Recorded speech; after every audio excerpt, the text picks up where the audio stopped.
If everyone around you is getting engaged, getting married, building families, and you're still waiting, this video is not going to comfort you. It's going to confront you with something most people in the church are too afraid to say out loud. You're not late. You're being held back on purpose. And the sooner you understand why, the sooner you'll stop treating God's timing like a punishment and start reading it like a map. Most people watching this right now have already asked the question, maybe at 3 a.m., maybe after another wedding invitation landed in your inbox and you smiled for them while something inside you broke just a little.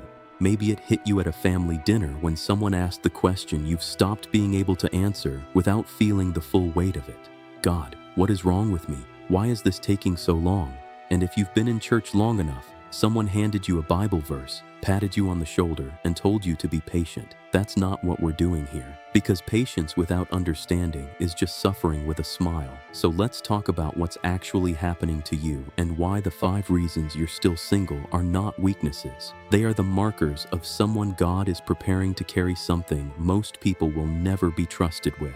And if you make it through all 5, the last one will change how you read every season of waiting you've ever been through. The first thing you need to understand is that God doesn't pair what He hasn't prepared. That sounds simple. It isn't. Look at what He did with Adam. Before Eve ever entered the story, Adam had already been given language, responsibility, and dominion. He had already named every living creature. He had already worked the garden, cultivated the earth, and learned what it meant to steward something that didn't belong to him. He wasn't wandering around waiting to be found. He was becoming, and only after that process was complete, only after God looked at what Adam had become and saw that he was ready to lead, protect, and be fully present, did God bring her in. That's the sequence. Not luck, not coincidence, not the right swipe at the right moment. Preparation, then pairing. If you are still waiting, the most honest question you can ask yourself is not, where is my person? It's, am I actually ready to be someone's person? Because God will not hand you a covenant before you can carry one. And a lot of people who rushed into marriage at 24 are now carrying something they were never built to hold. Here's where it gets uncomfortable. Most people in your situation are being prepared at a depth that requires isolation. That's the second reason this is taking longer for you than for others. Chosen ones.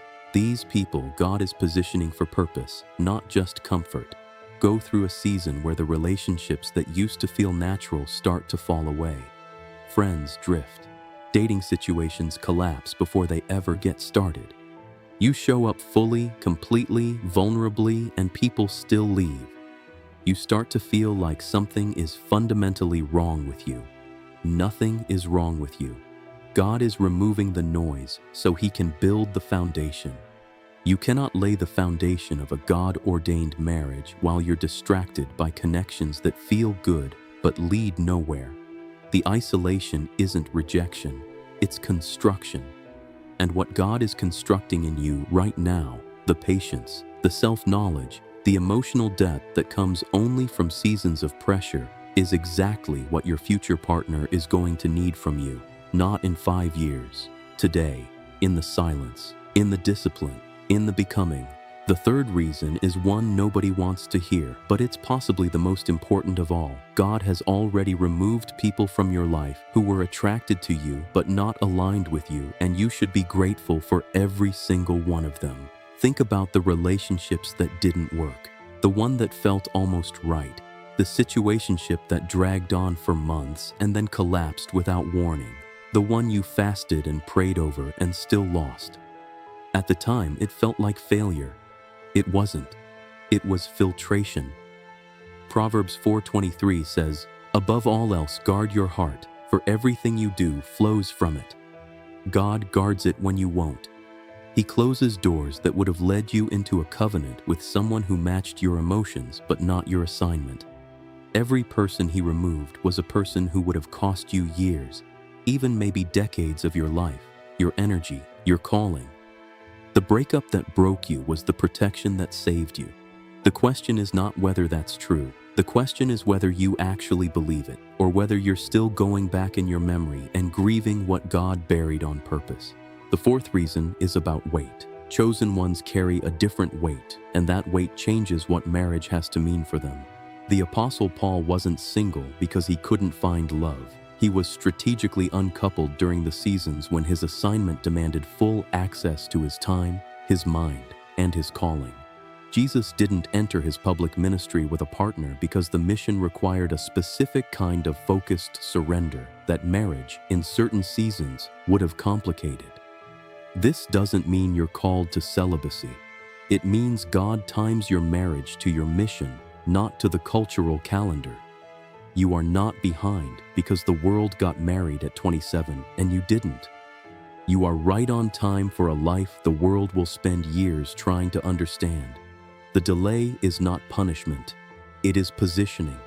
And the weight you carry right now, the loneliness, the questioning, the spiritual pressure that sometimes feels like it will crush you, is making you into someone who can hold a marriage together when every lesser foundation would crack under exactly what you've already survived. The fifth reason is the one that will either settle something deep in you or unsettle everything you've been told. God is not just preparing you, He is also preparing them. Your future partner is in their own season right now. They are being refined, broken open, rebuilt in ways that would not be complete if the two of you had met 2 years ago. Think about who you were 2 years ago. Be honest. Would that version of you have been able to receive what God is building in you now? No. And the same is true for them. If God had brought you together before either of you was ready, you would have been two incomplete people building something fragile and calling it destiny. He's not doing that to you.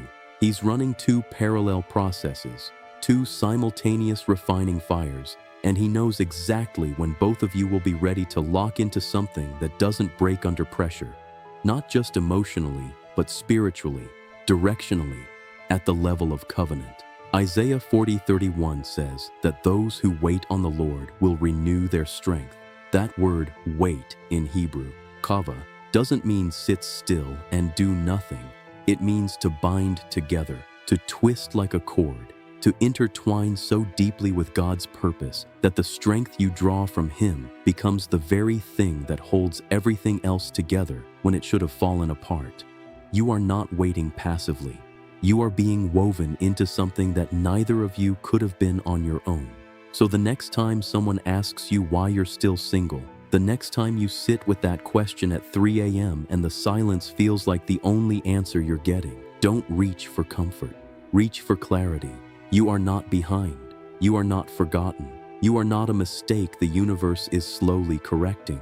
You are a chosen one being prepared at a depth that most people will never be trusted to reach. And the marriage God has designed for you will not look like anything anyone around you could have handed you earlier, because it was never meant for an earlier version of you.